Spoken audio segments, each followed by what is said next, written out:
Tonight, just make sure you stay at home. The coronavirus hits home. It's been incredibly painful. As the U.S. picks up the record of the most cases in the world. In Congress, we'll have debate. The House picks up the record-setting rescue package. The light at the end of the tunnel may be a train coming at us. Plus, we're all dealing with the same problem. We do not have enough tests. Our interview with Ohio Governor Mike DeWine on a nationwide shortage. And an expert on whether this global pandemic is breaking the internet, with more Americans now working from home.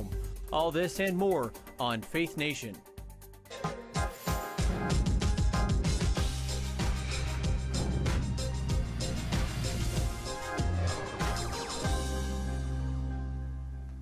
Welcome to Faith Nation. I'm Ben Kennedy. Tonight, the U.S. has the most confirmed cases of the coronavirus in the world. And now major U.S. cities are bracing for the possibility of becoming hotspots like New York. All this as the $2 trillion rescue plan hits the U.S. House. Our CBN News Capitol Hill correspondent Abigail Robertson has the latest on that. And here with us now for more on the economic impact of the coronavirus is economic analyst Mark Hamrick. But first, we begin with senior Washington correspondent Jennifer Wishon. As projected, global numbers of the pandemic are revised down.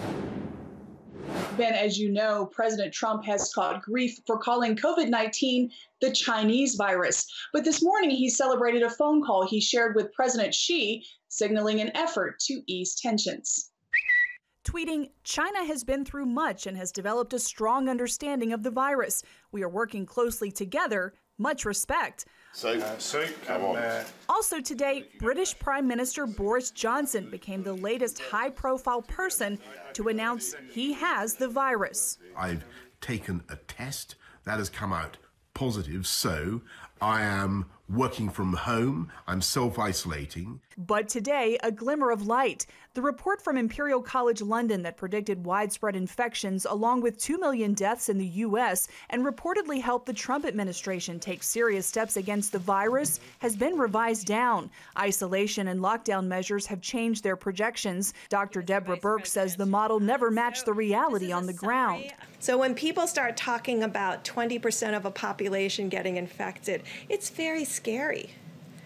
But we don't have data that matches that based on the experience. But beyond the models, New Yorkers are bearing the brunt of about half the cases in the U.S., and The Hill reports the CDC's real-world tracking is raising concerns other cities may face the same problems. Dr. Ann Schuchat declined to name cities likely to see major outbreaks, but there are growing concerns that New Orleans could become the next major epicenter. Meanwhile, despite reports about shortages, Dr. Burke says ICU beds are still available in New York, along with thousands of ventilators. To wake up this morning and look at people talking about creating DNR situations, do not resuscitate situations for patients.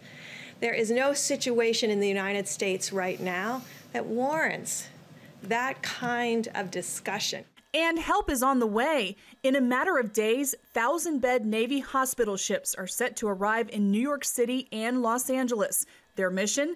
Care for hospital patients facing non-coronavirus conditions, so land hospitals can focus on patients battling COVID-19. And Vice President Mike Pence offering words of hope, telling reporters the task force grows more confident each day that this too shall pass with cooperation, generosity, and prayers. Ben? Thank you, Jennifer. Joining us now is Mark Hamrick, senior economic analyst for Bankrate. Thanks for joining us, Mark. Hello, Ben. Well, Jerome Powell said yesterday that we may already be in a recession. Do you think that's true? Absolutely. We've had millions of people lose their jobs. That was borne out in the first significant economic data snapshot we got in the recent days. Showed more than 3 million people lost their jobs in the week leading up to the reading on unemployment claims, and I have every expectation we'll see a comparable reading next week. The real question is the depth and duration of the downturn, and it's very difficult to answer that because we don't know how the virus itself is going to behave as well as the medical response. I think that we have every hope, and I think we have reason to hope, that the downturn can be compressed and there will be a rebound, and that's essentially what the Fed chairman said as well. Well, Mark, the Dow is down today. We're in a bit of a bull market. How long do you think this will last? Well, first of all, I'd be very cautious about getting bullish on this market. It's not unusual. In fact, it's typical of bear markets, being defined as where the major averages have retraced 20% or more, to see the biggest bounces in the context of a market that is down. That's not to cheerlead either way. It's just an expression of what history has told us about the market. I think we'll get an all clear on the performance of financial markets when we have greater confidence that the virus itself has essentially become less of a threat. So, we know that millions of people are out of work. We're in a contraction for the foreseeable future. We always, preach at Bankrate that people really need to do two things to avoid falling prey to what we have found in our surveys to be the chief sources of financial regret for Americans. And number one is to save for emergencies, and number two is to save for retirement. Those best practices haven't changed, and as people prepare to get checks from the federal government here, and to also for those who are on unemployment assistance, and we'll see a rise in the size of those checks in the coming weeks, they really need to play it cautious with their personal finances. But I think Americans are smart enough to know to do that, and we've already seen an indication and a measure of consumer sentiment from the University of Michigan that they are becoming increasingly cautious with management of their personal finances. Mark, you just mentioned the millions of people out of work. A record 3.3 million filed for unemployment, but the markets are up. Why is that? Markets are always in search of the accurate price for the assets that they're trading in. And as I said, it's not unusual to see the strongest gains for markets in the context of a bear market. But right now, this volatility is indicative of the high level of uncertainty we're dealing with right now. Imagine if someone had told us 2 or 3 months ago we'd be working through the experience that we are, we probably would have told them there's no way that's going to happen. But we are working through this. The Federal Reserve is using every tool in its toolbox. Congress has really stepped up and put partisanship aside, and we may indeed see some further legislative responses down the road. The good news here is that from the monetary policy standpoint, which is the central bank, from the fiscal authority standpoint, which is the Congress and the president, they actually have done their jobs, and there's more work to do. But I think this has actually been a lesson that our government can do the job that Americans want them to do. And obviously that's happening at the local level, the state level, and here in Washington, D.C. area. All right, Mark Hamrick, thank you for your insight. We appreciate it. Thank you. And as the U.S. contends with the most coronavirus cases in the world, Congress finally passed a much-needed lifeline. Here with us now is our CBN News Capitol Hill correspondent, Abigail Robertson. And Abigail, we understand there was a bit of drama ahead of today's House vote. Can you break it down for us? Yes. Well, Ben, the main headline and takeaway of the day is that they got it done, and they got it done on an overwhelmingly bipartisan basis. But of course, this was Washington, so that didn't happen without a little drama towards the end. And basically, all week, House leadership on both sides have been trying to find ways not to bring members back to D.C. for this vote, but to still get it passed and sent to the president's desk after the Senate passed it. Now, because for obvious reasons, right now is not a safe time for members to be traveling from all over the country. So their original hope was that they would get this bill passed today by voice vote, which would require just a skeleton group of about 15 to 20 lawmakers on the floor. But this was thrown into disarray when Republican Congressman Thomas Massie started tweeting yesterday about plans to request a recorded vote, which needs a quorum of 216 members to be present and requires them to press yay or nay and physically be on the floor voting.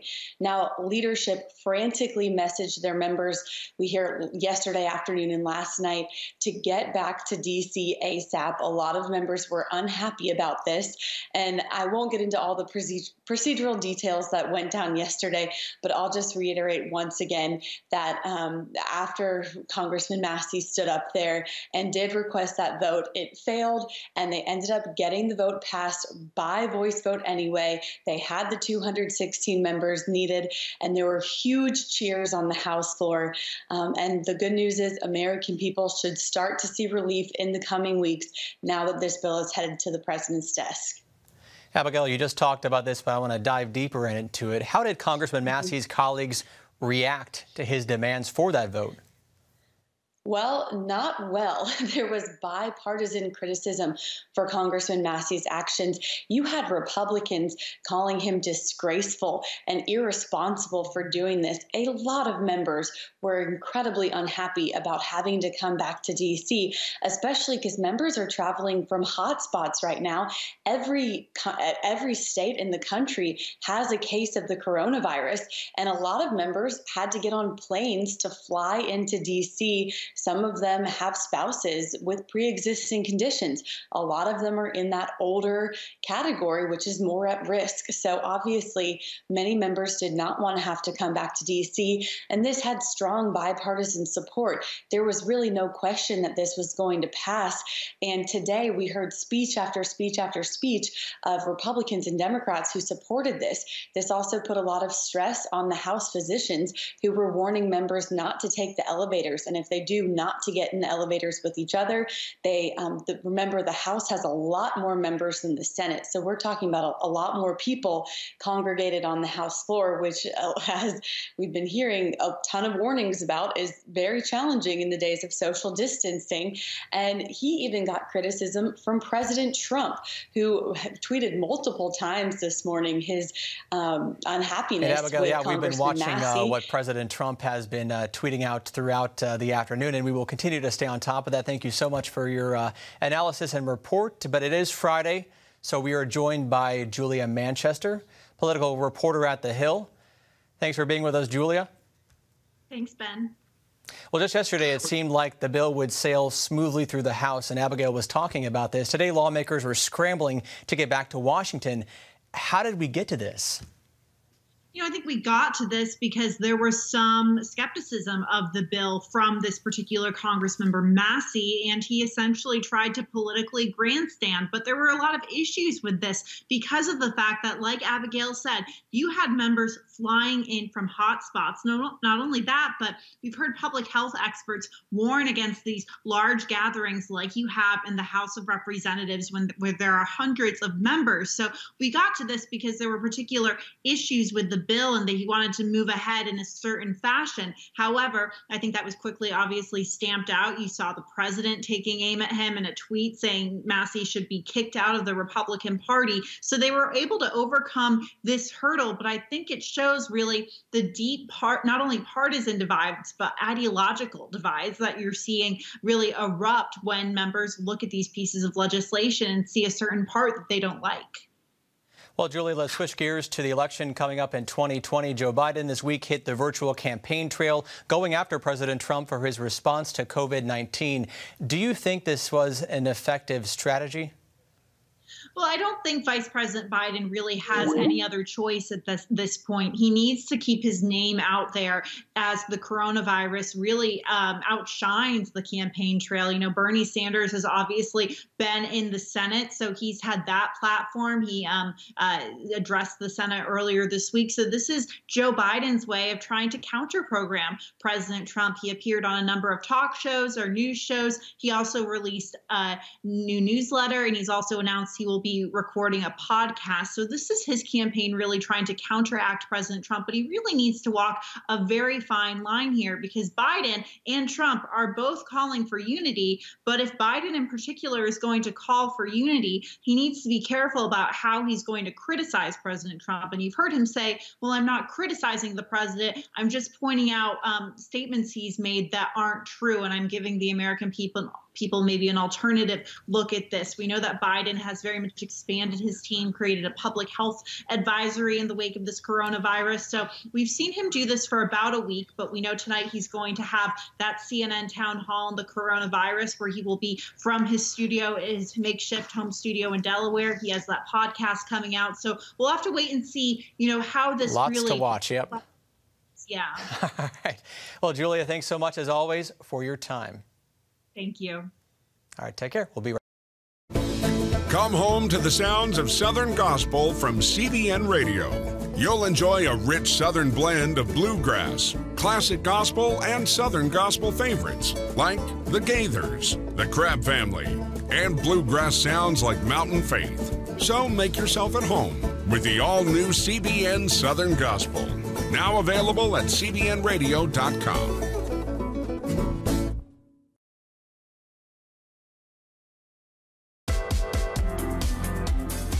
Meet the pastors who are preaching the gospel in a fresh, fearless way.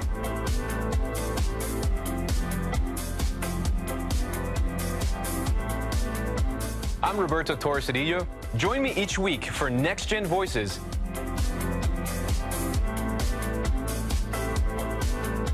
And watch God transform a generation.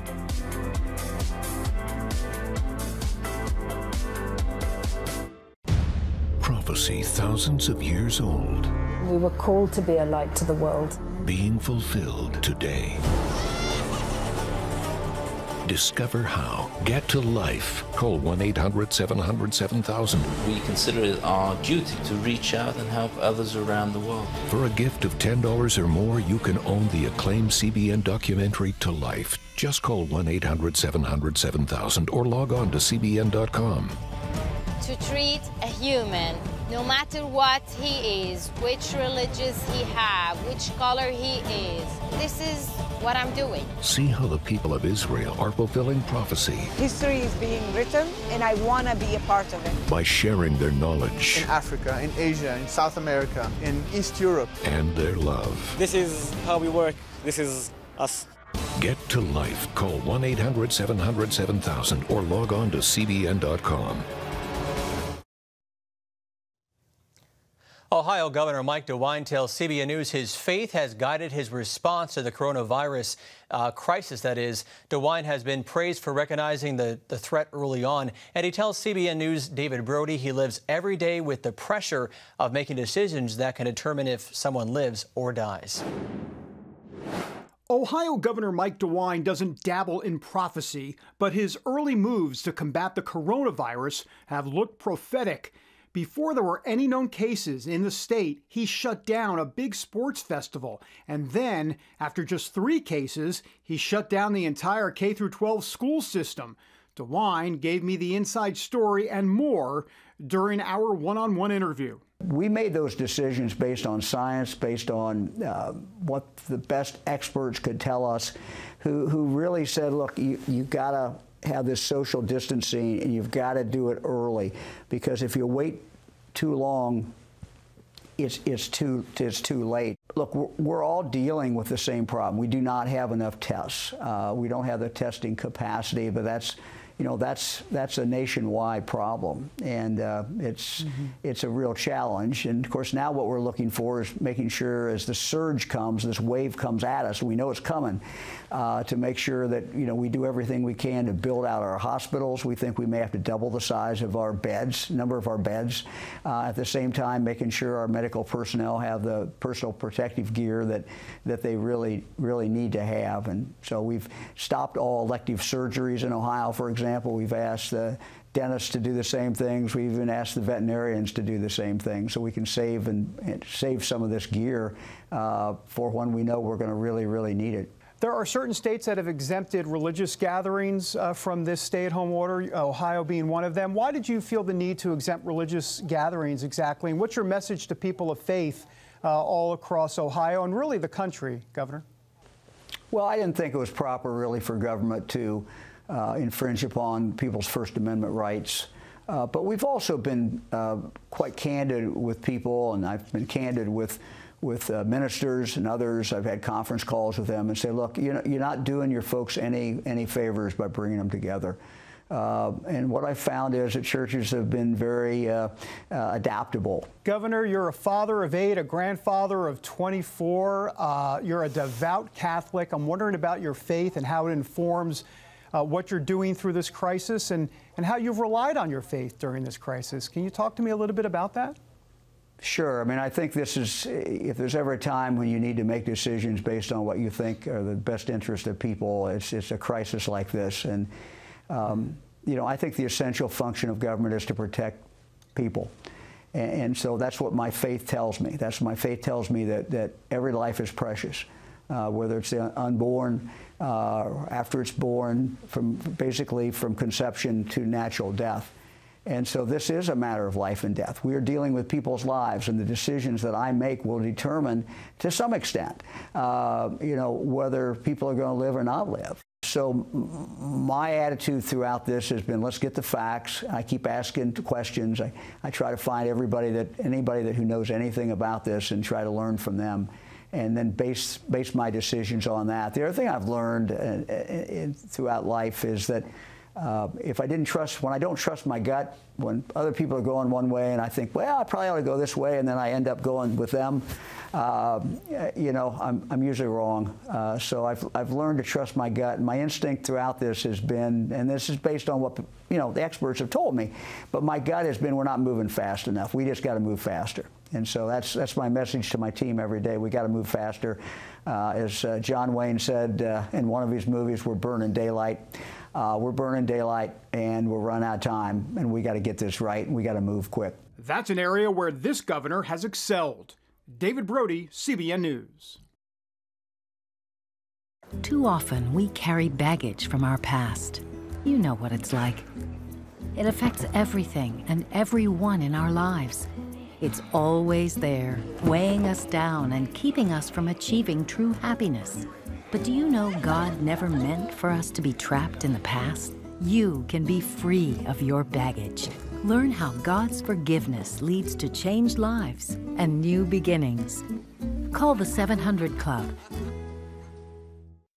I'm Ephraim Graham, and this is Studio 5. Cruise with me as I discover the good things happening in the world of music, sports, television, and movies. The fact that Ryan Coogler was going to be directing the film, I knew that something special was going to happen. We'll chat with artists at the forefront of entertainment and explore the connection between popular culture and faith. I asked my pastor, I said, well, does that mean I'm supposed to be a preacher? He says, well, no, you already have a pulpit. Watch Studio 5, Wednesday night at 9:30. Tikkun Olam. This is our nature as a country. To make the world a better place. Literally, we felt the earth shaking. The Christian Broadcasting Network presents To Life, how Israeli volunteers are changing the world. This film needs to be seen by everyone. I was in tears. Now you can own the inspiring documentary To Life on DVD. There is blood on our hands if we know and we walk away. I'm so grateful that this film was made. To Life can be yours for a gift of $10 or more. Call 1-800-700-7000 or log on to cbn.com. We know that every minute counts to save life. It'll bless Israel, but it'll also bless all the friends of Israel. Discover the untold story of how Israeli volunteers are making the world a better place. Call 1-800-700-7000 or log on to cbn.com to get your copy today. As the coronavirus grows, more and more people are now working from home, and many tech experts have their eyes on how the internet will hold up. Reports from a firm that tracks web activity called Akamai show that there's been more than 50% increase in global internet traffic, leading companies and lawmakers in several countries to make moves to help more people stay online. Here in the U.S., the FCC got more than 100 local broadband and mobile providers to pledge to keep Americans connected to the internet until at least late May by offering customers free data or relief on late bills. And here with us now on more what countries are doing to keep people online is Chris Lewis, the president and CEO of the Public Knowledge Group. Chris, thanks for joining us. No, thanks for having me. So the big question is, could the internet actually break? What are some of the chances of that actually happening? Well, I don't think the internet will break, but we are hearing some anecdotes already of it slowing down for some customers. Depending on the quality of service and the quality of the network that each individual consumer has, you may see different quality of broadband provided to you. So there's a lot of places, different places where the network can slow down. It can have choke points at your Wi-Fi router. If you don't have quality Wi-Fi in your home. It can also slow down at the interconnection points. That's the point where once it leaves your home, the wires of the internet are connected into the broader backbone that connects one city to the next. So it's very important that we continue to see Congress invest in broadband connectivity and connecting those who may not have the strongest infrastructure, as well as taking care of those who may not be able to afford broadband as well. Now, Chris, the biggest surge in several countries has been video streaming. In the UK, they've asked people to switch from HD to SD. Why is that, and is my family going to have to start watching Disney Plus in SD? So we haven't heard those calls yet in the United States, but yes, we have heard those calls in some countries to degrade or lower the quality of the video. It shouldn't be surprising if we start to hear some companies choosing to do that with their video. Some companies already give the customer the choice of whether they receive their video in HD or in SD. But that by moving to a lower quality video, you can open up some bandwidth on the networks when they are overcrowded and have high traffic. Well, Chris, I appreciate your insight. Thank you so much, sir. Thank you. We'll be right back.